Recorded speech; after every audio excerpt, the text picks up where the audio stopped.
So I don't know if anybody was here yesterday to see Bleak Moments. Yes, I recognise how nice, and some others great. This is our rolling investigation into the feature films of Mike Leigh. So we've had a 24-hour gap, but you had a 17-year gap between those two. Between last night's film and tonight's this film.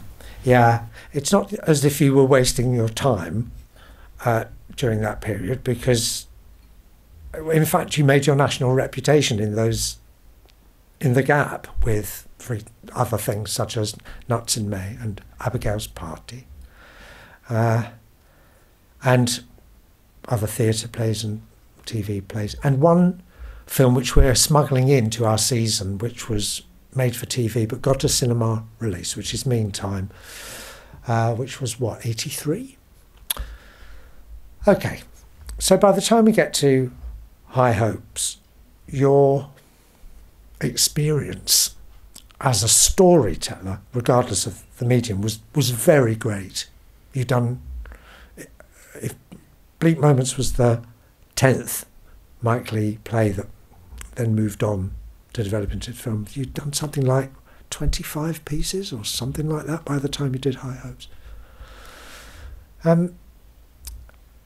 Do you think when you made High Hopes that you had become, or embarked upon High Hopes, that you were aware that your working methods had become more refined? Well, yes, I mean, they had, but only because that's what happens to anybody that works and develops the work. And in that sense, there's no doubt about it. We made Bleak Moments in 1971, and this was made in 1988.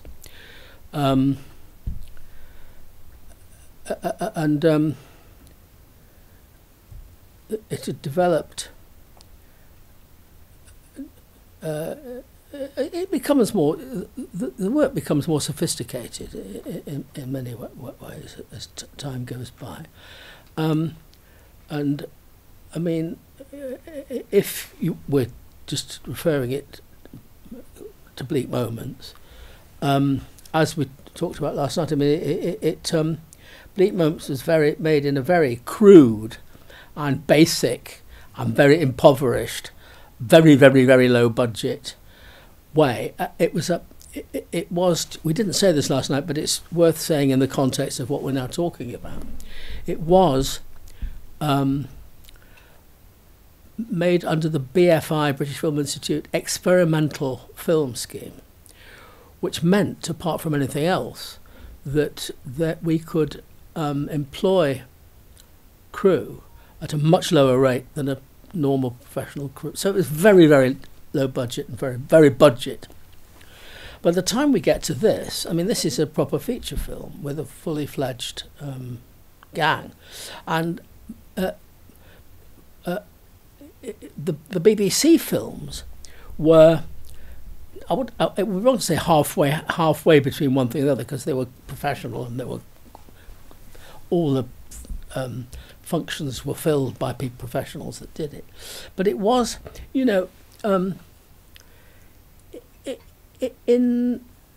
apart from Meantime, which, as you said, was a television film, but we did make it under. It was the first film I made under proper motion picture conditions, so that, for example, this is apart from Bleak Moments, at the BBC, when you made a film, the cinematographer, and indeed all the guys on the crew and everything, but particularly the cinematographer and his team, or the sound guys, the cinematographer would show up in time to shoot the film, and the previous week or a few weeks before that, he might have been shooting a documentary or something else. With these feature films, and this film was shot by the great Roger Pratt, who went on to shoot very great films, now isn't very well and doesn't work anymore.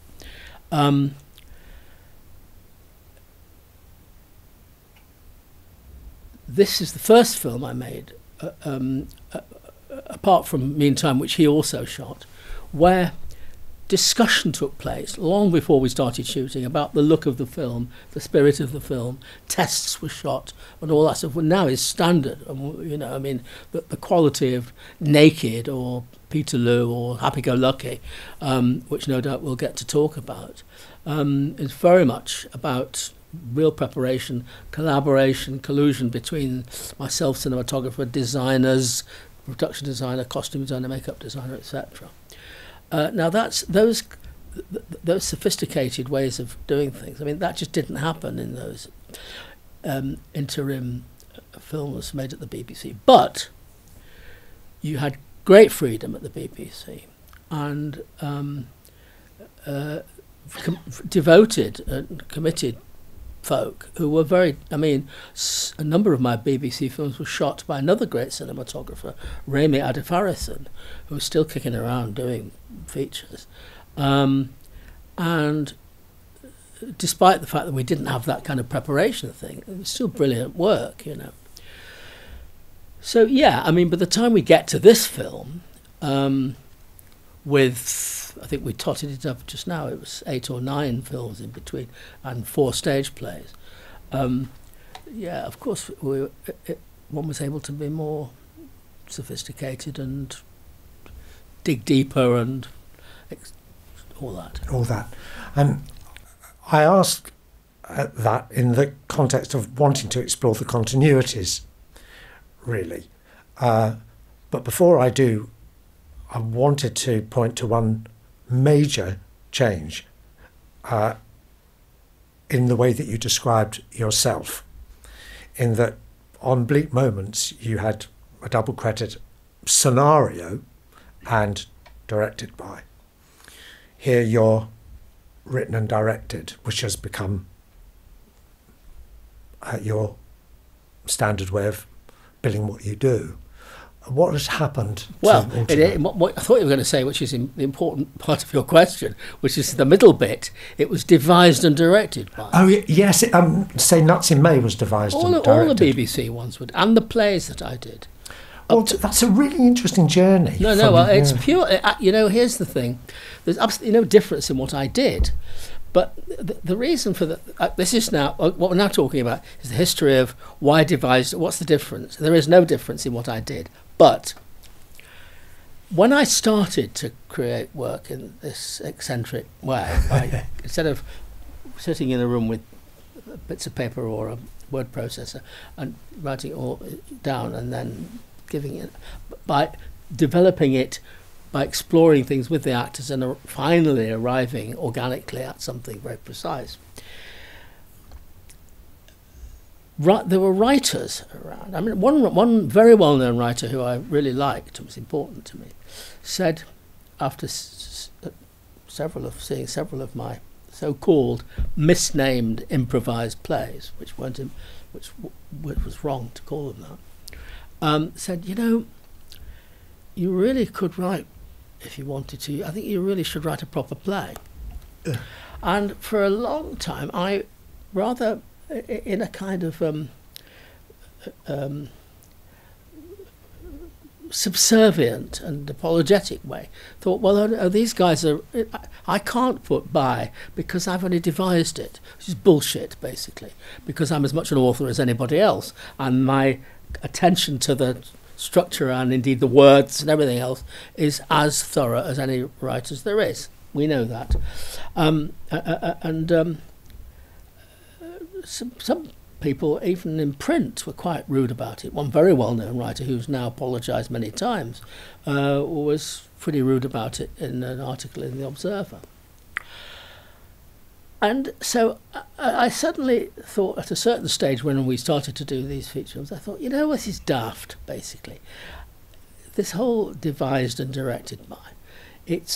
I should stop being embarrassed or apologetic or defensive about not even defensive, you know, but more kind of just apologetic and sort of deferential. And so I decided to come out and say the truth, written and directed by. But there was something. And of course, Bleak Moments. I hadn't yet formulated, even devised and directed. So it said scenario directed by, which doesn't quite deal with it really. No, it doesn't. This isn't a topic we should discuss for very long. No. it's a. Well, you throw me now because I wanted to. Oh no, I remember Amy. One of the things I wanted to mention about this, with regard to moving on from this subject, as you request, is that you mentioned to Amy Raphael, whose book Mike Leigh on Mike Leigh I highly recommend, that you were concerned around the Bleak Moments time that you might end up with characters who were largely inarticulate. But this absolutely confounds that. These are very articulate people. Cyril and Shirley are massively articulate characters. Well, in fact, my first two films, Bleak Moments and Hard Labour, which was the first television film, were very much about precisely that, very almost catatonic characters in a way. And the next film, the third film, was Nuts in Maine. It was then that, which is full of people who can't stop talking. Then when I realised that actually there's absolutely no correlation between the way of creating characters and whether they talk a lot or some people do and some people don't. And that was it, basically. Well, that's really interesting. So again, the method of work or the way of working, whatever one wants to call it, remains the same, but the results were becoming different. I mean, but just the way they do. It is. I mean, as you know, I'm loath to talk unless we have to about the methods because everyone's sick to death of hearing about it. But the real point is this. I mean, you've got a set of canvases, you've got a set of brushes, you've got a palette of paint, and you can paint whatever you want with it, really. And whether it's landscapes or portraits or characters who articulate or characters who aren't, or rich people or poor people, working class people, say, oh, this Mike Leigh makes films about working class people. True, except for all the characters that aren't.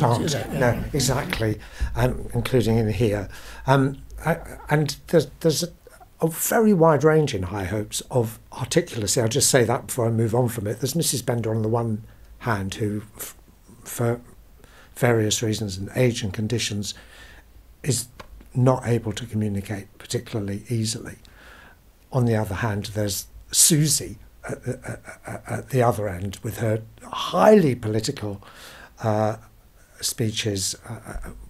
So there's a very wide range. I think what's worth saying about this film, and in this sense, I think that this film is unique amongst my films, is that what I was experimenting with, at what I think and hope is a subtle level, but nevertheless it is in the nature of what I was having to go at, is that there is a slight stylistic difference between the way we look at Cyril and Shirley and the way we look at the sister and brother-in-law and the way we look at the Booth Brains. And although they're all within the same genre and the same mode, there's a heightening. There's a difference in heightening, I mean, you could say it's the wrong language to use and it's dangerous, but just to clarify what it's about, you could kind of say that the way Cyril and Shirley are rendered or treated is, and I say this cautiously, more naturalistic, and there's a heightened. Now, this film, more than any of my films, was accused in some quarters of suffering from caricature, and I would have to say that at a certain level, that's kind of fair enough. Because although they are real, and you don't really think about, I hope you don't think about that when you're concerned with what the film is actually about and what you're experiencing. Nevertheless, that that sort of experiment, which I've just owned up to, it would square with that criticism, insofar as that criticism is worth very much. Okay, but what I understand you to be saying is that this experiment was to see whether you could render an entire story, if you like, with these characters in it, with characters in different relationships, in different modes of kind of presentation. That's right. Yeah. But obviously, it's not that would be meaningless if one arrived at it just as a kind of stylistic and self-indulgence or affectation. I mean, obviously, it's a function of who the characters are, both socially, materially, and also dramatically, and in terms of the focus of the story. That's very interesting. I mean, and also as an author, you're entitled to a point of view. Yeah. And I mean, that's right. I mean, it does.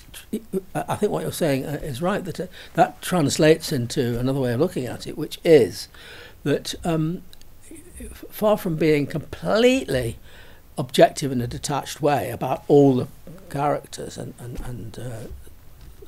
dilemmas, of course, one's sympathies, and therefore what I'm sharing with you, is the sympathies towards Cyril and Shirley and the old girl, Yeah.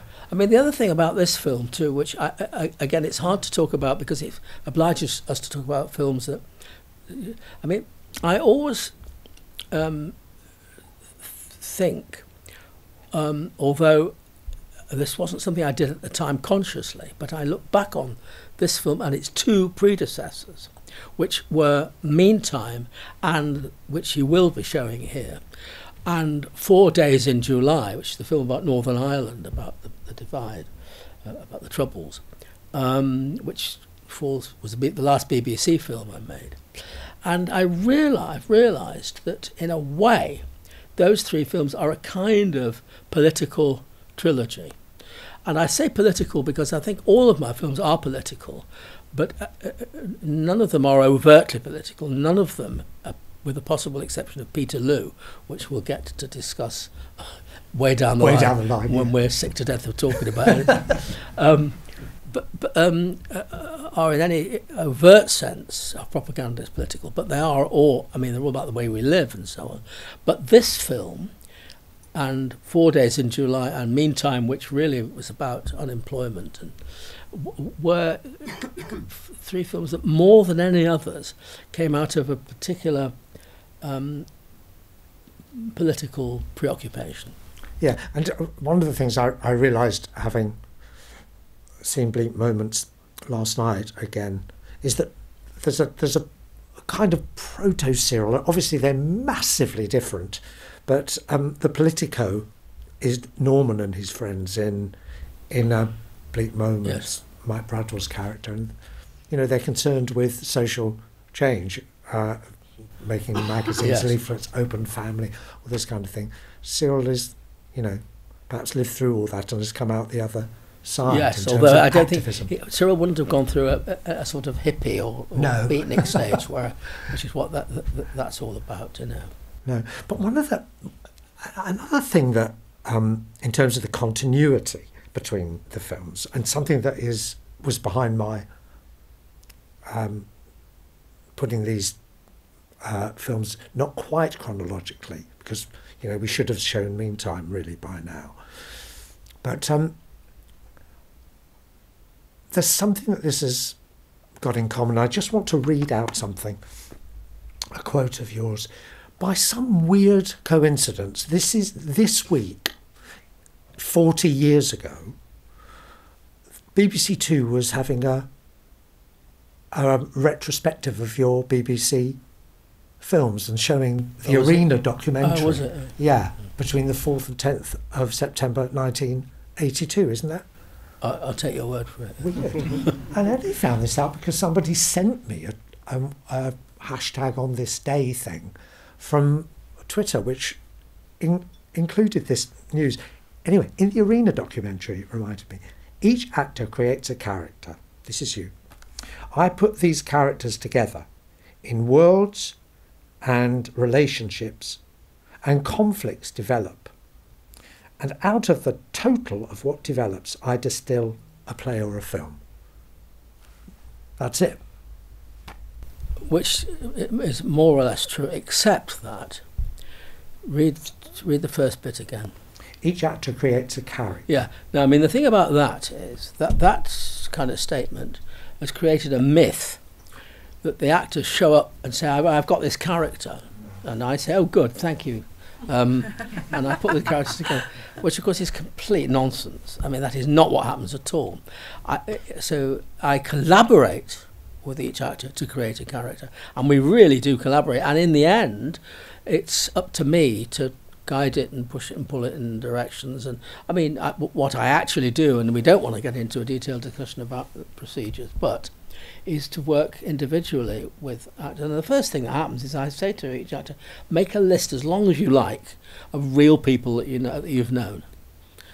And the only restriction, the only sort of directive is of the same sex, same gender as you.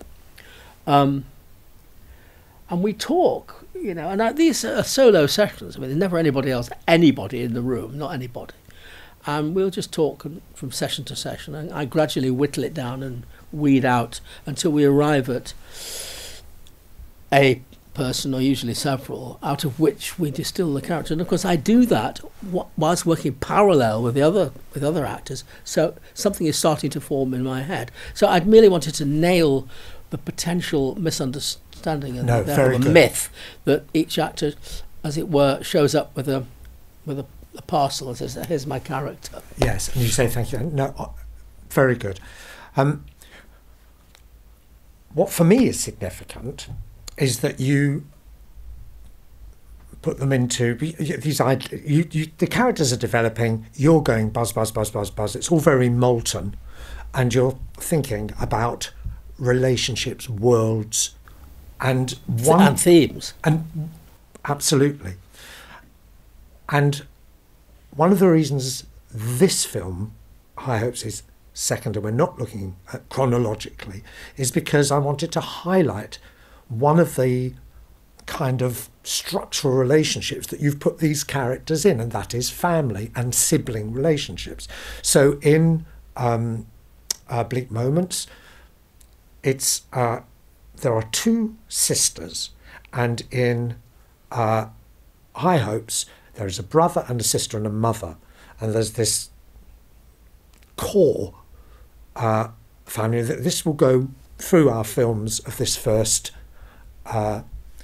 season. And of course, I see that as a maker myself as being, I don't want to reduce it, but it's a device, a structure from which you can leap off into other things. I don't know whether you see it that way. Well, I mean, you can see it as that if what you're looking to think about is structural matters. But I mean, actually, more important than that, it is about families. Uh-huh. It's about what we are and what we come, you know, and that, you know,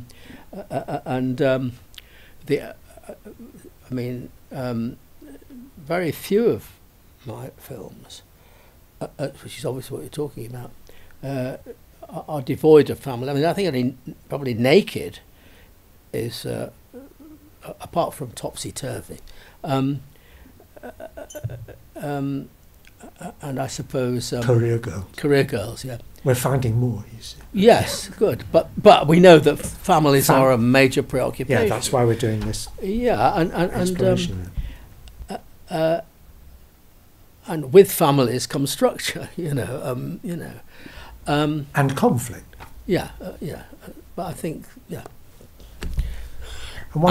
And so what?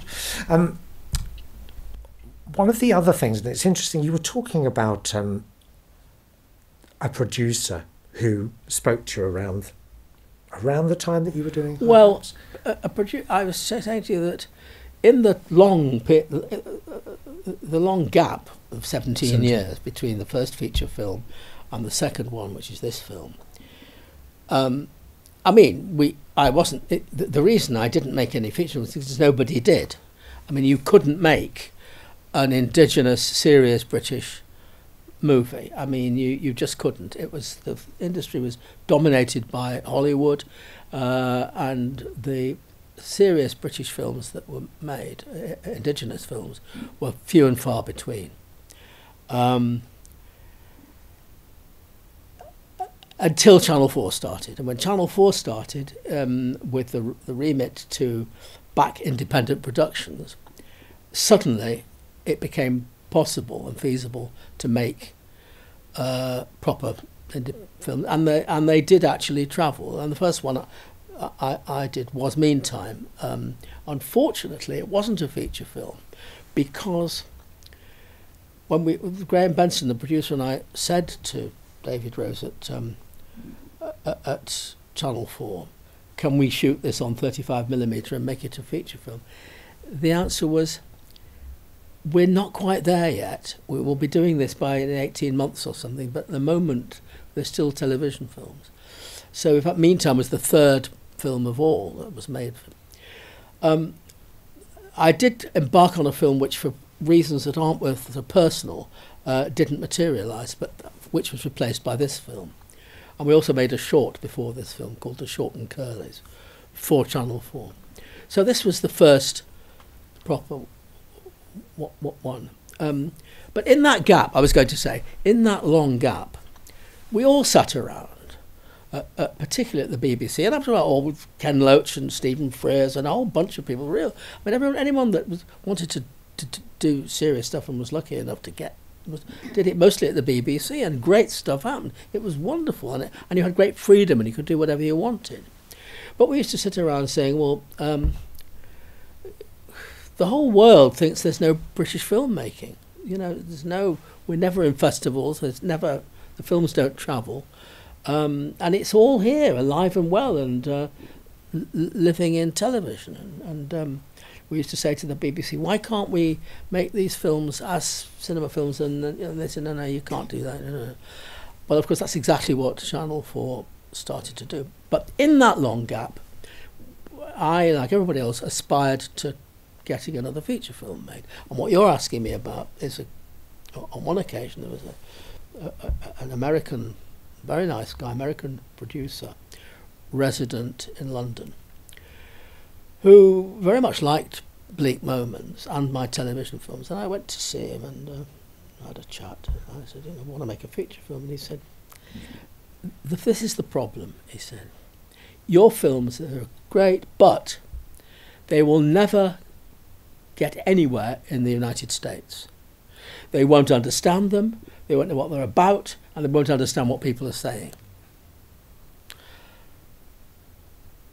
And he was wrong.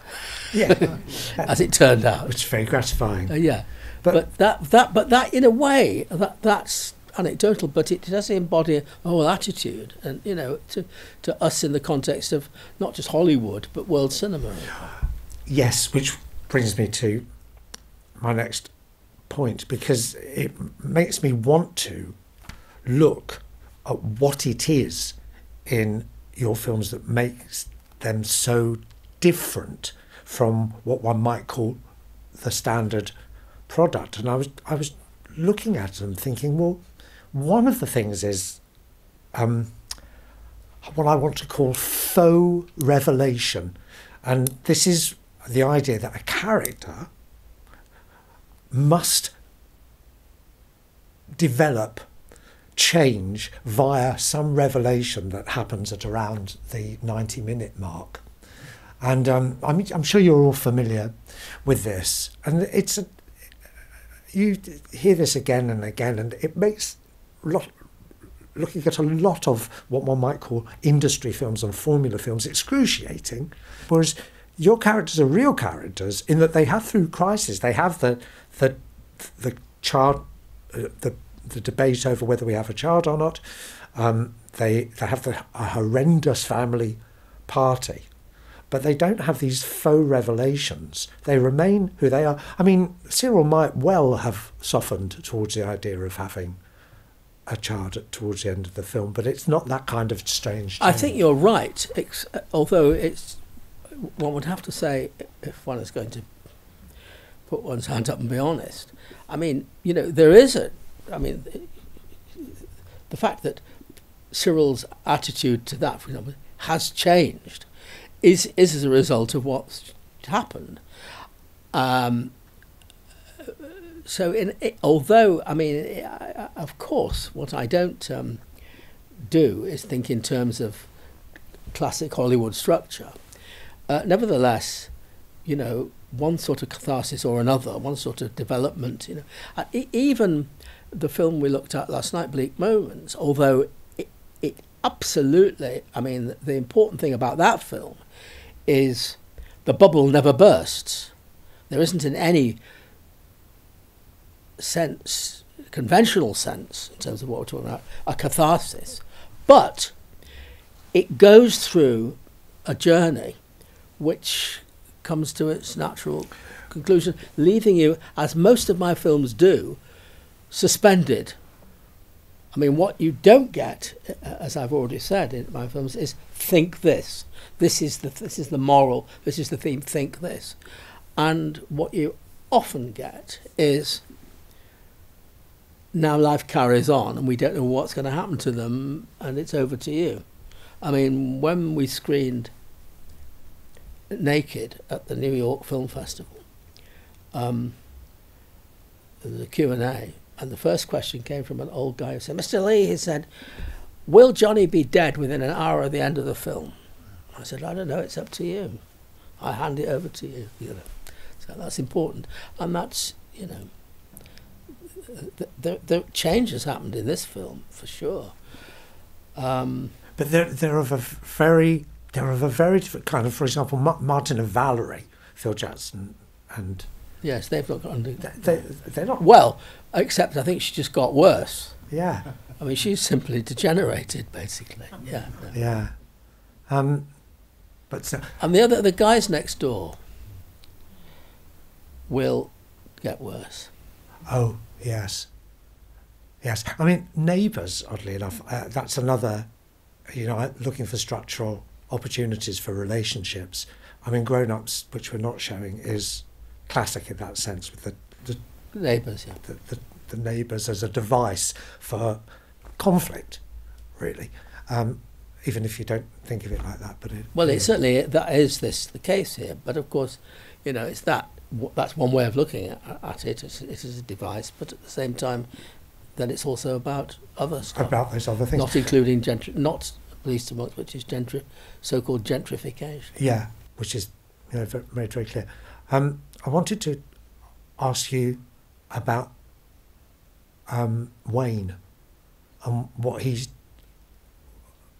doing, because he comes kind of he comes and goes. Well, one of the things I like to do, and I've done on a number of occasions, I think famously, when you get to see Another Year, which begins with a character played by Imelda Staunton in a big close-up, going through a crisis with a doctor, and you could absolutely be forgiven for thinking, this is a film about this woman. And I mean, after 2 scenes, you never see her again, because that isn't the point. So here we have this. Okay, here is this guy wandering down the street with a suitcase.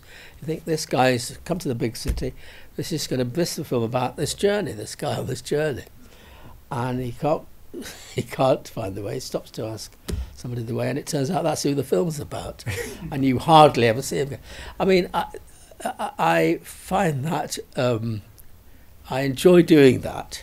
Yeah, it's great, and it's a way of it's a way of storytelling, which I think which in a way, I mean, I don't know what the literary equivalent would be, and I don't know whether that's feasible, but certainly in a movie, it's a succulent and exciting. Well, I have to say it's you and Tchaikovsky, because, you know, anybody who knows the First Piano Concerto knows da da da da da da da da da da da da, which is a theme that never comes back. He never develops it. So on the music side, we know all about that. Okay, enough. Please, do you have any questions about High Hopes or Life is With You? Thank you. First of all, great films. Enjoy every second of the film. My main question will be, why would you? So at the time when the two main characters go to the cemetery, watch Karl Marx's, I wonder, why would you portray Marxists in that sort of like funny? Why what? Why would you portray Karl Marx, his sculptures? Yeah. Statue. Yeah, in such a funny looking way. And then with this question, I kind of want to extend, because every character in this film, no matter, like, they all hold one very solid political point of view or very certain lifestyles. So I want to know what kind of political points you would hold as a filmmaker. Cyril is dead serious about Marx, and it's. I mean, we don't film shoot Marx's the bust on his grave in any way, which I think you're implying humorously. I mean, it just is looking at it basically. Yeah, it's not a. It isn't. It's. I mean, you may see it as a gag, but I don't. Okay. And Cyril is dead serious about Marx and says so. You know, I thought, because you look as if you might possibly be some kind of Chinese person. Oh, I am. Yeah. I thought you were going to say, why is there a whole bunch of Chinese people there? I thought that's what you were going to ask me. No. But even though you haven't asked me that, I'm going to answer that question. On the two or a couple of occasions that I went in preparation for although I had already been on several occasions to Highgate Cemetery to Karl Marx's grave, but on two particular occasions when I was preparing the film, on both occasions there were groups of people from the People's Republic of China there, and I had been travelling in the People's Republic of China the previous year or so, and so I thought, well, that's what we must have, you know. And so, just to digress for a moment with an anecdote, I said to the second assistant director, we need to have Chinese supporting artists. He said, fine, I'll look into it and see what I can arrange. Oh, we were shooting somewhere, and at lunchtime he said, I've got some Chinese extras, you know, for you to see. These guys showed up. These were guys who'd been playing Chinese extras in British movies for years and years and years, and one of them even had a suitcase with a Chu Chin Chow costume, you know. And they, you know, you could see that these guys, no way would they ever have been to Highgate Cemetery, and they wouldn't know anything about it really. So the next day another lot came, and they were equally unqualified. So we got a gang of students from London University, all of whom were from the People's Republic of China, all of whom were asked to come wearing clothes that they had from the People's Republic of China, and they all knew exactly what to do because they'd already been to Highgate Cemetery to pay their respects and homage to Karl Marx's tomb, and they are there and they do a very fine job in the scene and they enhance it really. I thought that's what you were going to ask me about. It's because I was there 2-3 years ago, staring at Marx's sculpture in exactly the same angle. The reason why I find it funny or I find that kind of unbearable at that moment is because I don't know what these political views can do in this society currently at the moment. So I would consider it as funny, but yeah, I wonder if the characters at that time, would they think about, is this funny or not? That's like my main question. Not at all. They're that serious about it. Yeah. Yeah. Thank you very much. Thank you. Yes, I suppose I'll just quickly add a historical context for you, which is that you may have noticed that Cyril has very negative views about Margaret Thatcher, and yes, Thatcher came in 79 and set about undoing our welfare state. So Cyril was kind of hanging on to values that were being dismantled and eroded. Yeah, that's being fair, I think. So yeah, that's good. Yeah. Okay. Next. Who's next? Thank you. I asked a question last night, so I'm being greedy. Where are you? I'm here, and I'll hold the microphone close to my mouth as well. Good. First of all, congratulations on inventing the character in Martin of what I feel is Alan Partridge. So you should be contacting Steve Coogan to get some royalties from him. But secondly, I'm sorry, I think this predates. Oh yeah, that's what I'm saying. You created the character there of him. But anyway, that's an aside. Yes, it is. It's a red herring, really. Yeah. The main point was that I found some of the most arresting scenes in both Bleak Moments yesterday and tonight's film was when the dialogue or the script is not actually the camera's not pointed at the actors. It's actually pointed just and stays on, say, in this instance, the mother, and in last night's instance on Sylvia. And I think that's very brave in filmmaking to actually do that. Was that a deliberate sort of ploy? Not ploy, that's the right device. Thank you for the question. I mean, it's about, very conventional and uncreative, uninspired and boring editing simply says, you know, this person's speaking, so you're on him, and this she's speaking, so you're on her, and all of that. But, you know, what you do with the footage, you know, looking that way and this way and talking going on, and, you know, it enables you to be creative, to draw our attention to different things at the same time and be more, you know, and that's all that is. I mean, that's what you're talking about, isn't it? And you know, it's all about what is the meaning of this moment, not that one thinks about it, you in the audience, you don't think about it analytically, but you know, if X is saying something and you're on X, then that's one thing. But if X is saying something and you're looking at somebody else and you stay on that other person, it means you're actually dealing with two things at once, and the dynamic between those things is the moment of that particular moment of truth. So it's just what you're talking about, and thank you for raising it. It is simply using the medium in a creative way that. But that's organic and consistent with the dynamics and the meaning, I suppose, of what's going on, you know, and about relationships, you know. Does that answer your question? Yes, it certainly does. There's another one. Hi, lovely to see the film again 30 odd years later. Thank you. I've grown up since then, and yeah, I'm sure lots of us have, and it's interesting to see the parallels and the changes. My question is, was Shirley always for you the beating heart, the conscience, the kind of pivot of the scenario of the film, or is that sort of how it developed? Well, I don't know what you mean. I mean, she is, and that's what it is. I don't quite know what, I don't really understand. Well, from the start, did you go into it with that, or is that how it sort of transpired? Well, I don't think.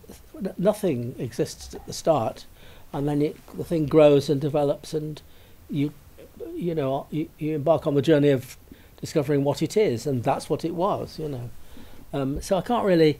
It's a sort of with respect to slightly academic question, because nothing exists to start with, and then you start to find it, really. Yeah, she kind of is. Shirley grows and becomes who she is. Yes, she just. So it's as much of a surprise to you as everybody else. For anyone that knows the area, that around Stoke Newington, in Clissold Park, as you drive along Green Lanes towards Manor House, the tree that she plants in the film that you see her actually planting with those guys is actually there. And I know which tree it is. And because one of my sons now lives in that area, and sometimes I go up that way to visit him, I did yesterday, I know I'm passing the tree that Shirley planted in High Hopes. Right. And that's to do with your question. Who's next? What next? type of tree is it? What? What type of tree is it? Don't know. True. Good question. This one here? What you were just saying, though, about at the beginning there's nothing, I understand that. One of my questions was going to, I have lots of questions, but one of my questions was going to be, is there, from your recollection of this film, what is an idea that sort of stayed, or a character, or just something that sort of lasted the distance from whatever the earliest moment of it being something in your, I don't know, making it something, to the end, through the edit, to the film that we saw today? So is there sort of like, 'cause, you know, obviously things change, there's redrafting, there's re-editing, whatever, but what was the thing that kind of like was a controlling idea, controlling image, or something that sort of lasted from the beginning to the film that we just saw? That's a very difficult question to answer, if Can I'm you honest. extrapolate one thing? Well, that is the difficult question. That I understand that that's what you're asking me. It's not easy to Because the film is the film. Yeah, of The course. journey it was the journey of discovering and making the film in all its elements and dynamics and things. It's hard. I mean, I could talk a bit about, which isn't what you're asking me, because you're asking. Well, I mean, for example, I made this film. This is the first film I made after my father had died, and a new concern was my mother. And although my mother lived for another number of years, a decade or so, nearly, no, a little bit more actually. You know, one's new concern that was growing about was, you know, caring for one's now widowed mum, and that sort of lurked about in it, but perhaps in the original notion that it was part of stuff that I was putting together and exploring. But then it went beyond that and becomes about them, you know, not about me and my mum, you know. I fully get that. Yeah. I was just interested about that. It's really interesting you sharing that, because seeing Mrs. Bender, who I remembered as Little Mo's mum or Big Mo, EastEnders later, and when I was watching her tonight, or watching the performance, I hadn't seen the film before, and thank you. It was a great watch. Thank you. Oh, and but watching it tonight, and then even before the character started talking, I just had a feeling that, I don't know why, I thought, is she going to say something about the Queen? I don't know why I thought that. You thought what? Even before she said something about the Queen, Yeah. I just had in my mind she's going to say something about the Queen. I don't know why. It wasn't because she was a predictable character. I just had a feeling. Well, that's because you're clairvoyant. That is what it is. I'll tell you the next question. And then I thought that was really it was funny what she said, and also I thought, wow. And actually, my big feeling throughout the film, and second question I'm just going to ask, is that, when was the last time you saw this film? Did you watch it tonight, or have you seen it again recently? I've seen it many times, but not tonight. When was the last time you saw it? In the retrospective at the BFI last year. Okay, so recently, fairly recent, yeah. But like, watching it tonight, I just kind of thought, and I hadn't seen it before, I can obviously see it was sort of made when it was made, but at the same time I kind of thought, oh, not much. I don't know, what's your feeling about it? I just kind of thought, oh, has anything changed, really? Well... it has and it hasn't. Has it dated? I mean... No, I didn't mean it's dated. What I meant was, it was made when it was made. Yeah. So obviously the context of the political context and what everyone's talking about. That aside, if we sort of move through time, I just thought, oh, wow. You didn't know when you made that then, today, right? And somebody talks about being like, you know, whatever their age is in 2026, right? So that probably seemed an aeon ago, back in 1988. And I'm just saying that watching it today, whatever we are in September 2022, I thought, oh, that's really mad, isn't it? Like, I'm watching this, and actually, it's contextual because there's lots of political and contextual references, but what's really changed? And that, I don't know, it's just pause for thought. That's what I'm saying. I mean, the great thing about, if I understand what you're talking about, for me, the gratifying thing about what I think you're saying is that it doesn't, that certainly in terms of what it's, but the important things about what it is are not in any way dated. And in fact, I hope that the films that I've made are, in that sense, without wanting to sound pompous, are in that sense universal, and because they are about what life is about. They're not about transitory things. But that's that thing about when you said about your experience of, well, you didn't say how you felt when that Hollywood, whoever it was saying, oh, your films will never make it in America, whenever it was. Well, I just instinctively knew that wouldn't be true whenever it came to it, and it wasn't. And then that's what eventuated. But I mean, like, it is the thing, isn't it, about the specific is the universal, isn't it? So, yeah. Okay. I'll pass it on. Thank you. No? Monopolise the microphone. Thank you. Thanks so much. Gentleman here. To pick up on the point, I saw the film when it came out. It was the year, actually, I went to university. I think the politics of the film seem far more relevant now than they did maybe a year or two after the film came out, funny enough, because of the wall coming down and it seeming a bit outdated, but now it seems so relevant again. I wanted to pick up in that context your reference to caricature and your slight unease about this film, because can I just interrupt you? Yeah. It's not really an unease. Okay. It just is. I'm just admitting that was a part of the thing. But please continue. Well, I think I don't. I mean, nobody would accuse a Buñuel film of being caricatured, for instance. It's not what that film's about, and I feel it's often maybe a misrepresentation of your films, because I feel there's a certain, I'm going to use a word that's always thrown around, surrealism, a certain surreal quality to the way these characters are presented, which actually in the moment to individuals will feel very real. And in a sense, there's a bit of a link with something like a David Lynch film. I know that you may, because the film just reminds me of the experience of that year of '88. I went from, get your violins out, I went from a council estate, blah, blah, blah, went to university, I went to a fairly posh university, and I was confronted with something I'd not seen before that felt every bit as surreal as that. And that was the time of this film. Yeah, exactly the time of the film. So that's why this is actually a very deep film for me. But then, to go back to the politics, you think of the last decade and, you know, the Boris Johnsons. There is a real realism to caricature. Yes. And it really, I think what it can do is really heighten some sort of, make things more real and hard in a world that is so murky and confused. Yes, I mean, in a way, it's interesting that it's useful that you mention Boris Johnson, because in fact, the rendering of the Booth Brain characters next door here, I mean, they're absolutely real, and Boris Johnson is absolutely real. But both they and he are caricatures, are over the top, if you like. So that's interesting, you know.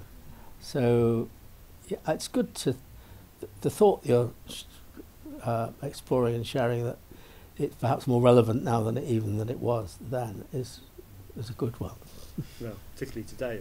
Yeah. Particularly today, today and yesterday. Yesterday. Yes, I remember Leslie Manville saying that actually she met people, she could have gone a lot further. Well, that was the thing. She did the research, and she went off and met some women.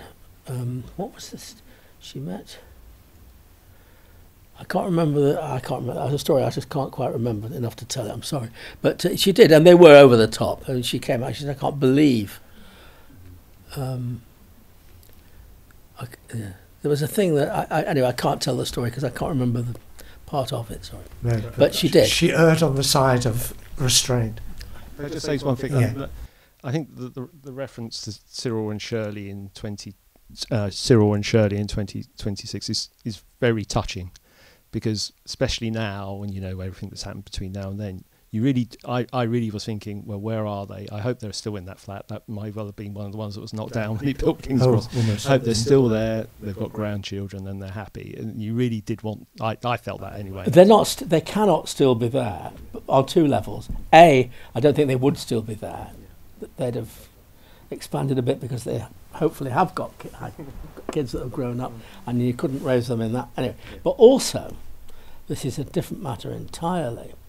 That those buildings where it was shot are called Stanley buildings, and they are, and a bit of them has been kept and restored, and it's right outside. If you come out of St Pancras International Station, right in front of you is the German Gymnasium, which was a German gymnasium, now is a restaurant called the German Gymnasium, and just to the left there's a little alleyway, and you will see it restored, and they're now offices, what you will immediately recognise as a slice of those flats, because there was a big fuss when they were going to be pulled down, and so it was agreed that a little bit would be kept. But that's where it was, and so on that level they certainly wouldn't be living then. Anybody else? Anybody else for any? Yes, gentleman there. I thought the score was really effective and used in an interesting way. I wonder if you could just talk about how you worked with the composer and how you work with composers generally, perhaps. Andrew Dixon composed the score for this film, but it so happens that I'm sharing the stage with a man that's composed the music for my more recent films. So the discussion about how I work with composers generally, we can supply you with all kinds of detail. It's a great score. Andrew Dixon is a very original and idiosyncratic composer. I mean, for me, what's important for all the composers, the 3 or 4 composers I've worked with, which include Gary, is that the composer. I don't work with composers who do movie music. That's to say, who come up with automatic formula stuff. For me, it's important that the composer starts from his or her emotional response to the film, and that's absolutely certainly what Andrew Dixon did in scoring this film.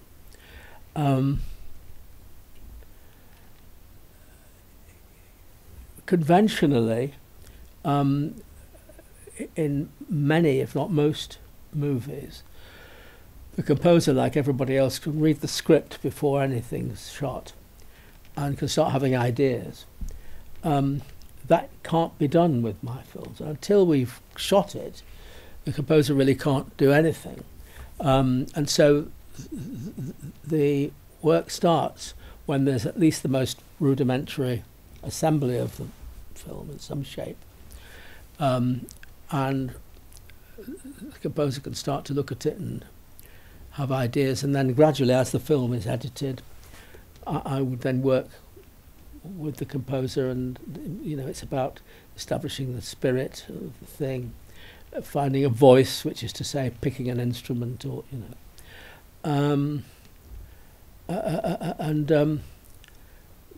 gradually, working through it and deciding where there should be music and where not, and what kind of, for me, one of the best bits of making a film is which we've talked about many times, is the day or couple of days, whatever it is, where the music is recorded for the film, and you go in and there are these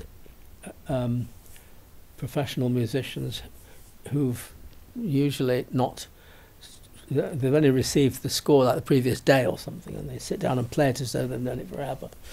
I mean, you don't forget, I'm somebody that works for 6 months with the actors before we shoot anything. But the great thing is that it's then that, the record a cue, and then they all pile into the control room and look at it with the film.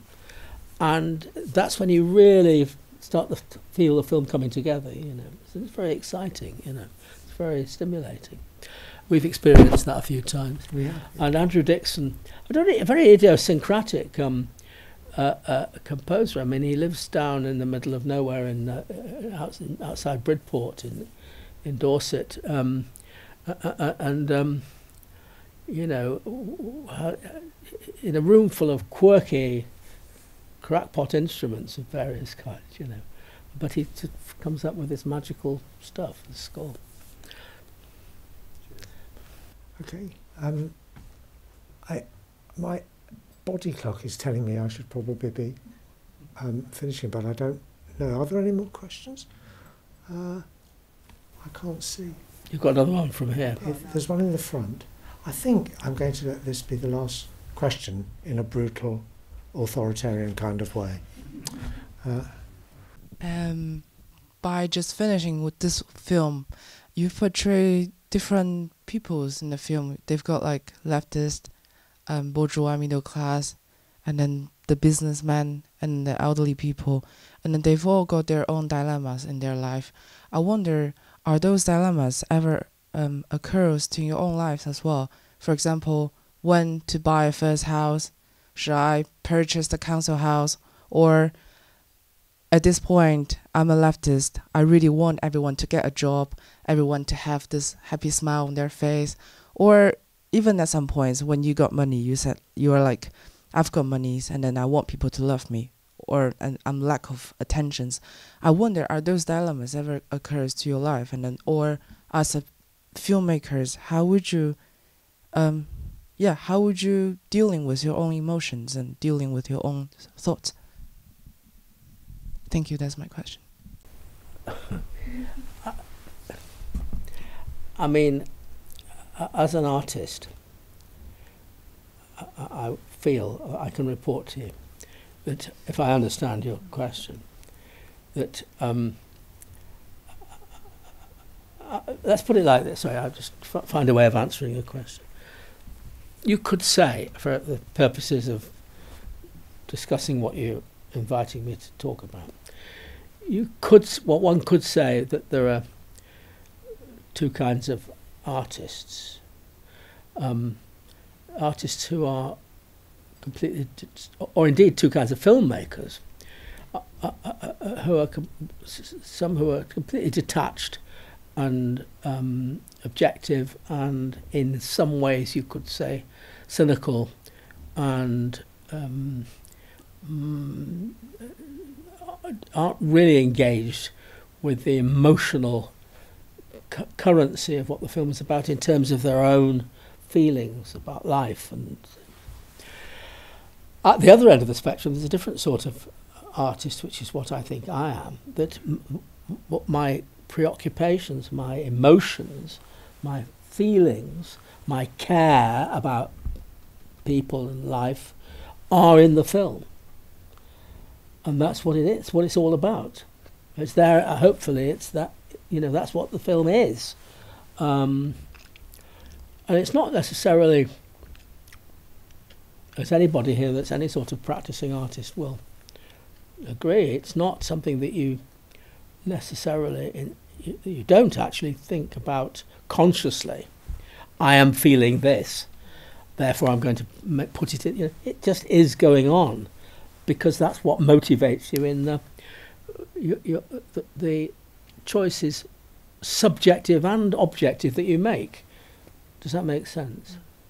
And that's all I can say, really. So this film is very much an expression of my own cares and preoccupations. You know, if you are,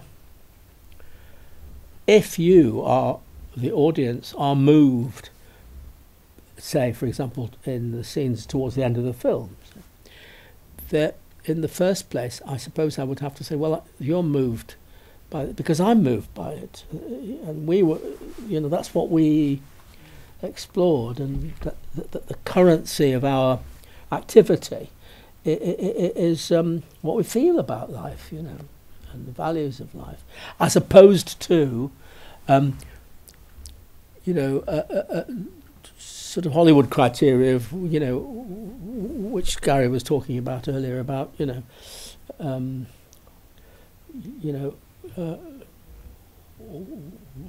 what would make a good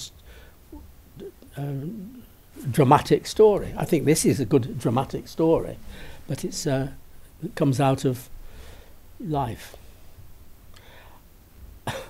And I'll stop waffling now. And we'll end this session. Thank you very much. Thank you very much. Good. Thank you for your question.